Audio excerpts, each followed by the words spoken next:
आज की क्लास में हम कलर गाइड पे बात करने वाले हैं। यहाँ पे ये हमारे पास कलर ऑप्शन है जिसे हम ऑलरेडी देख चुके हैं और अगर मैं इस पे क्लिक करूँ तो इसी पैनल में हमारे पास कलर गाइड का पैनल भी मौजूद है। अगर मैं इस पे क्लिक करूँ तो कुछ इस तरह से पैनल हमारे पास आता है। कलर पैनल को हम ऑलरेडी देख चुके हैं, इसलिए मैं जस्ट कलर गाइड के पैनल को बाहर निकाल लेती हूँ।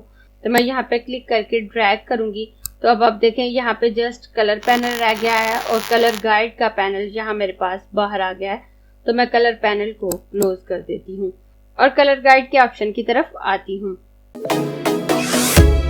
मैं हूँ आपकी टीचर मुबीना बारी और आप देख रहे हैं एफर्ट फॉर सक्सेस। मज़ीद वीडियोस और अपडेट के लिए आप हमारी वेबसाइट विजिट कर सकते हैं। उसके अलावा आप हमें हमारे फेसबुक पेज पर भी फॉलो कर सकते हैं। कलर गाइड का ऑप्शन बेसिकली सिंगल कलर पे काम कर रहा होता है। जो कलर हमने सिलेक्ट किया होता है, जो ऑब्जेक्ट हमने सिलेक्ट किया होता है, उसमें मौजूद जो कलर होता है उसको चेंजिंग से रिलेटेड गाइडलाइंस और ऑप्शंस हमारे पास आ रहे होते हैं और उस एक कलर में हम चेंजिंग कर सकते हैं जिसे भी हम सिलेक्ट करें। अब आप देखें यहाँ पे कुछ कलर आपको शो हो रहे हैं, लेकिन जैसे ही मैं कोई ऑब्जेक्ट लूंगी और उसमें कलर फिल करूंगी, यहाँ ऑलरेडी मेरे पास ऑब्जेक्ट मौजूद है और उसमें कोई कलर है तो यहाँ उसी कलर से रिलेटेड ऑप्शन मेरे पास आ जाएंगे। अब मैं यहाँ से एक रेक्टेंगल लूंगी और यहाँ पे एक रेक्टेंगल ड्रॉ कर लेती हूँ और रेक्टेंगल ड्रॉ करने के बाद मैं यहाँ कलर स्वॉचेस पे आकर यहाँ से कोई कलर इसमें फिल कर लेती हूँ। मैं यहाँ इसमें ये वाला पिंक कलर फिल करूँ तो आप देखें इसी कलर से रिलेटेड कलर मेरे पास आ गई और अगर मैं यहाँ से ग्रीन कलर फिल करूँ तो उसी के मुताबिक यहाँ कलर आएंगे। तो यहाँ से मैं कोई भी कलर जो सिलेक्ट करूंगी उसके मुताबिक कलर यहाँ पे आ जाते हैं। उसके बाद इसमें हमारे पास डिफरेंट ऑप्शन मौजूद हैं। अगर मैं इस पे क्लिक करती हूँ तो save colour group to swatches panel, तो यहाँ से जो कलर ग्रुप मौजूद हैं वो स्वॉचेस पैनल में ऐड हो जाएंगे। जैसे आप देखें यहाँ से मैं स्वॉचेस पैनल को ओपन कर लेती हूँ और इसको बड़ा कर लेती हूँ और अगर मैं इस पे क्लिक करूँ तो जो कलर यहाँ पे शो हो रहे हैं वो यहाँ पे ऐड हो जाएंगे। यहाँ ये जो मिड में कलर मौजूद हैं वो यहाँ पे ऐड हुए हैं।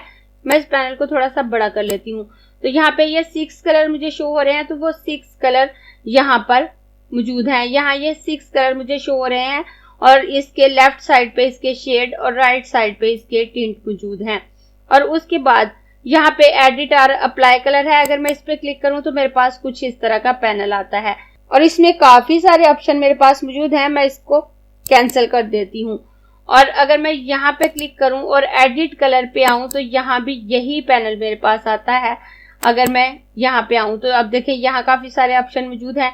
तो ये ऑप्शन हमारे पास यहाँ पे भी मौजूद है रीकलर आर्टवर्क के नाम से। तो यहाँ हमने अपने आर्टवर्क में या जो ऑब्जेक्ट हमारा सिलेक्ट है उसमें जो कलर फिल किए हैं उसको चेंज करने से रिलेटेड ऑप्शन मेरे पास आ रहे होते हैं और ये काफी लेंथी ऑप्शन है और बहुत इंपॉर्टेंट भी है, तो इसको हम सेपरेट क्लास में देखेंगे। और उसके बाद मैं यहाँ पे आती हूँ तो यहाँ मुझे डिफरेंट स्वॉचेस लाइब्रेरी दी हुई है।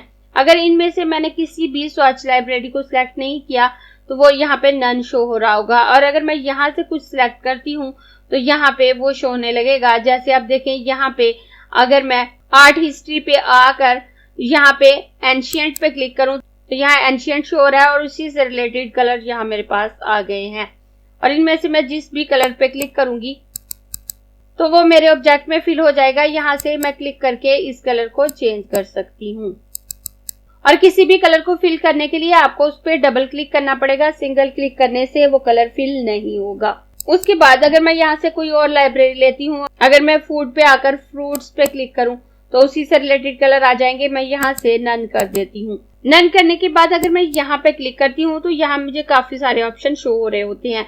तो अगर यहाँ से मैं हाइड ऑप्शन पे क्लिक करूँ तो ये नीचे वाले ऑप्शन हाइड हो जाते हैं और जस्ट ये ऑप्शन मेरे पास रह जाते हैं और अगर शो ऑप्शन करूँ तो ये ऑप्शन शो हो जाते हैं। उसके बाद दोबारा इस पे क्लिक करूं तो एडिट कलर का ऑप्शन है जो कि मैं आपको दिखा चुकी हूं। ये ऑप्शन यहाँ पे मौजूद है रीकलर आर्टवर्क के नाम से। ये ऑप्शन यहाँ पे मौजूद है, लेकिन यहाँ पे हमारे पास सिंगल कलर आ रहा होता है तो उससे ही चेंज करने से रिलेटेड ऑप्शन आएंगे। अगर हम एक साथ ज्यादा कलर सिलेक्ट करते हैं तो उसको चेंज करने से रिलेटेड ऑप्शन आ जाते हैं। जैसे आप देखें मैं इसकी एक कॉपी ले लेती हूँ यहाँ पे और इसमें कोई और कलर फिल कर देती हूँ और उसके बाद मैं इन दोनों को सिलेक्ट करूँ और यहाँ पे एडिट कलर के ऑप्शन पे क्लिक करूं तो अब देखें यहाँ ये दोनों कलर मुझे शो हो रहे हैं और उसके साथ ब्लैक कलर इनकी आउटलाइन में मौजूद है। तो जितने कलर हमारे आर्टवर्क में मौजूद होंगे वो यहाँ पे शो होंगे। अगर हम सिंगल कलर लेते हैं तो यहाँ सिंगल कलर शो होगा। और जिस वक्त मैं असाइन पे हूँ, अगर मैं एडिट पे आती हूँ तो मुझे कलर व्हील शो हो जाता है। लेकिन इन तमाम ऑप्शन को हम रिकलर आर्टवर्क के नाम से सेपरेट क्लास में देखेंगे, एक एक ऑप्शन को डिटेल में देखेंगे, इसलिए यहाँ हम इस पे बात नहीं कर रहे। मैं इसको कैंसिल कर देती हूँ और इसको डिलीट कर देती हूँ और इसको सिलेक्ट करूंगी। सिलेक्ट करने के बाद मैं दोबारा इस पे क्लिक करूं तो सेव कलर एज स्वॉचेस है, तो ये ऑप्शन यहाँ पे भी मौजूद है और यहाँ पे भी।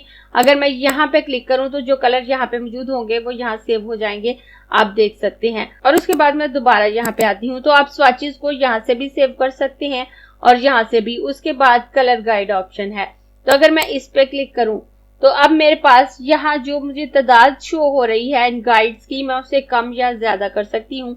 इस वक्त ये यहाँ पे 4 है। मिडल में जहाँ ये आपको ट्रायंगल शो हो रहा है वहां हमारे ओरिजिनल कलर आ रहे होते हैं और इसके लेफ्ट साइड पे इसके शेड होते हैं जो कि 4 शेड यहाँ पे आ रहे होते हैं और राइट साइड पे टिंट होते हैं जो कि 4 यहाँ पे आ रहे होते हैं, क्योंकि यहाँ पे 4 है। अगर मैं इस तादाद को कम करूं तो ये कम हो जाएंगे, अगर ज्यादा करूं तो ज्यादा हो जाएंगे। अब देखें, अगर मैं इसको ज्यादा करूं तो ये ज्यादा होते जाएंगे। मैंने यहाँ 7 किया है तो ये 7 हो गए। अगर मैं कम करूं तो ये कम होने लगेंगे। मैंने 3 तक कम कर सकती हूँ, इससे कम नहीं कर सकती, तो मैं इसे यहाँ से ज्यादा कर सकती हूँ। उसके बाद यहाँ पे वेरिएशन है जो कि 100% है। यहाँ पे लेस और यहाँ पे मोर शो हो रहा है। तो अगर 100% पे रखती हूँ तो यहाँ पे मोर वेरिएशंस मौजूद है, ज्यादा डिफरेंस मौजूद है। तो आप देखें इन कलर के हाई एंड कॉर्नर पे ब्लैक और एक हाई एंड कॉर्नर पे काफी लाइट कलर मौजूद है। लेकिन अगर हम वेरिएशन को कम करते हैं तो इनके दरमियान जो शेड में फर्क है वो बहुत कम रह जाता है। इनके शेड के कलर मिलते जुलते होने लगते हैं। आप देखें जैसे ही मैं इस वेरिएशन को कम करती हूँ तो आप देखें ये मिलते जुलते कलर आ रहे हैं, इनकी वेरिएशन कम हो रही है, आप देखें। और अगर मैं इसे बहुत ज्यादा कम करूं तो ये कलर बिल्कुल एक जैसे लगने लगते हैं हमारे पास। मैं इसे वापस 100% कर देती हूँ। तो यहाँ से अगर आप कलर गाइड के इन ऑप्शन को चेंज करना चाहते हैं, इन बॉक्सेस की तादाद कम ज्यादा करना चाहते हैं या वेरिएशन को कम ज्यादा करना चाहते हैं, तो आप यहाँ से चेंज करने के बाद ओके कर दें तो वो चेंज अप्लाई हो जाएगा। और अगर आप कैंसिल करेंगे तो वो चेंज अप्लाई नहीं होगा। जैसे अब मैंने यहाँ 4 की बजाय 5 तादाद कर दी है इन बॉक्सेस की और मैं ओके करूं तो ये अप्लाई हो जाएंगे। उसके बाद मैं दोबारा यहाँ पे आऊंगी।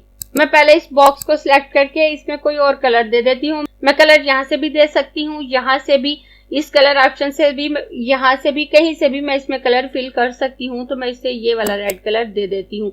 जब मैंने इसमें रेड कलर ऐड किया तो आप देखें यहाँ पे रेड कलर के अकॉर्डिंग ही कलर आ गए। आप कहीं से भी कलर चेंज करेंगे यहाँ पे कलर बहुत चेंज होने लगेंगे।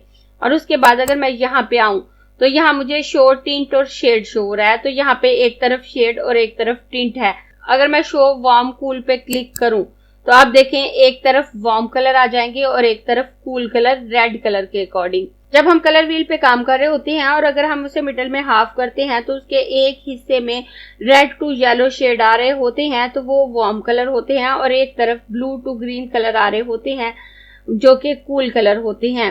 कलर व्हील के बारे में मैंने अपनी कलर थ्योरी वाली क्लास में डिटेल से बताया है। कलर गाइड के ऑप्शन को अच्छे से समझने के लिए आप कलर थ्योरी वाली क्लास को लाजमी देख लें। मैं उसका लिंक दे दूंगी, क्योंकि यहाँ जो ऑप्शन है इनको समझने के लिए भी आपको कलर थ्योरी को समझना जरूरी है।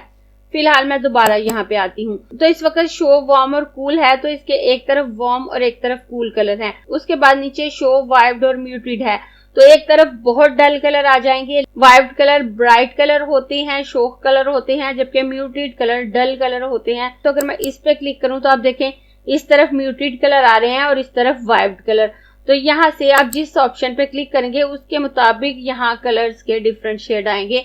अगर आप वाइब्ड म्यूटेड को देखना चाहते हैं तो इस पे क्लिक कर लें। अगर आप वार्म कूल पे काम करना चाहते हैं कि आपके एक तरफ वार्म कलर आए और एक तरफ कूल कलर, तो आप इस पे काम कर लें। अगर आप इसके टिंट और शेड देखना चाहते हैं तो आप इस पे क्लिक कर दें। तो मैं यहाँ टिंट और शेड पे क्लिक कर देती हूँ और क्लिक करने के बाद तो अगर मैं इस पे क्लिक करती हूँ तो यहाँ डिफरेंट कलर स्कीम मुझे शो हो रही हैं। डिफरेंट कलर स्कीम को हम कलर व्हील की मदद से ही सिलेक्ट कर रहे होते हैं। अगर हम कलर व्हील के बिल्कुल अपोजिट 2 कलर ले रहे होते हैं तो हम कम्प्लीमेंट्री कलर स्कीम को फॉलो कर रहे होते हैं। अगर हम एक ही कलर के लाइट डार्क शेड ले रहे होते हैं तो हम एनालॉगस कलर स्कीम को सिलेक्ट कर रहे होते हैं। अगर हम ट्रेडिक कलर स्कीम लेते हैं तो उसमें हम 3 कलर ले रहे होते हैं, अगर टेट्राडिक लेते हैं तो उसमें 4 कलर ले रहे होते हैं। तो यहाँ डिफरेंट कलर स्कीम दी हुई है जिनके मुताबिक हम कलर ले सकते हैं और उसमें से कलर के डिफरेंट शेड हम अपने आर्टवर्क में यूज कर सकते हैं। जब रियल में कोई आर्टवर्क हम क्रिएट कर रहे होते हैं तो ये ऑप्शन हमारे लिए बहुत इंपॉर्टेंट होते हैं। हम डिफरेंट ऑब्जेक्ट को मिलाकर आर्टवर्क क्रिएट कर रहे होते हैं और उस आर्टवर्क में हमें डिफरेंट कलर करने की जरूरत होती है, तो वो कलर यूं ही उठाकर हम नहीं फेंक देते उसमें। यहाँ जो कलर स्कीम हमें दी हुई है उनसे हम अपने कलर को हार्मोनियसली यूज कर सकते हैं। ये कलर स्कीम हमारे आर्टवर्क में हार्मनी क्रिएट करती हैं कि बगैर किसी हार्मनी के अगर हम उसमें कलर फिल करते हैं तो हमारा आर्टवर्क अच्छा आर्टवर्क नहीं होगा, हम अच्छे से उसको कलर नहीं कर सकते। हमें प्रॉपर कलर स्कीम का पता होना चाहिए ताकि हम अच्छे से उस आर्टवर्क में कलर कर सकें। तो ये तमाम कलर स्कीम और कलर व्हील के बारे में कलर थ्योरी में इंफॉर्मेशन मौजूद है। जैसे कि मैंने आपको बताया कि कॉम्प्लीमेंट्री कलर स्कीम में हमारे पास 2 कलर होते हैं जो कि कलर व्हील के अपोजिट मौजूद होते हैं। अगर मैं यहाँ से कॉम्प्लीमेंट्री सिलेक्ट करूं तो आप देखें यहाँ पे अब मुझे 2 बार शो हो रही हैं और रेड के अपोजिट ग्रीन कलर शो हो रहा है और ये हाई कंट्रास्ट कलर है। और अगर हम इसमें से कोई भी शेड चेंज करना चाहें तो कर सकते हैं। अगर मैं इस पर डबल क्लिक करूं तो ये यहाँ पे फिल हो जाएगा और उसके बाद मैं दोबारा यहाँ पे क्लिक करूं और क्लिक करने के बाद अगर मैं एनालॉगस पे क्लिक करती हूँ तो आप देखें एक ही कलर के लाइट डार्क शेड मुझे यहाँ पे शो हो रहे हैं। और अगर मैं यहाँ से ट्रेडिक पे क्लिक करती हूँ तो अब आप देखें यहाँ मुझे 3 कलर शो हो रहे हैं। तो यहाँ से आप कोई भी कलर स्कीम सिलेक्ट कर सकते हैं और उसमें से चेंज करके कलर आप अपने आर्टवर्क में यूज कर सकते हैं। और इन तमाम कलर स्कीम को 1 बाय 1 अप्लाई करके मुझे दिखाने की जरूरत नहीं है। अगर आप मेरी कलर थ्योरी वाली क्लास देख लेते हैं तो आप इन तमाम कलर स्कीम को अच्छे से समझ जाएंगे और अगली क्लास में हम कलर स्वॉचेस और उसमें मौजूद तमाम ऑप्शन को देखेंगे। अगर आपको ये क्लास पसंद आई है तो लाइक कीजिए, अपने दोस्तों के साथ शेयर भी कीजिए ताकि वो भी सीख सकें। आप अपने क्वेश्चंस और व्यूज नीचे कमेंट बॉक्स में लिख सकते हैं और अगर आपने चैनल सब्सक्राइब नहीं किया तो प्लीज सब्सक्राइब कीजिए ताकि आपको आने वाली वीडियोस का नोटिफिकेशन फौरन से मिल सके।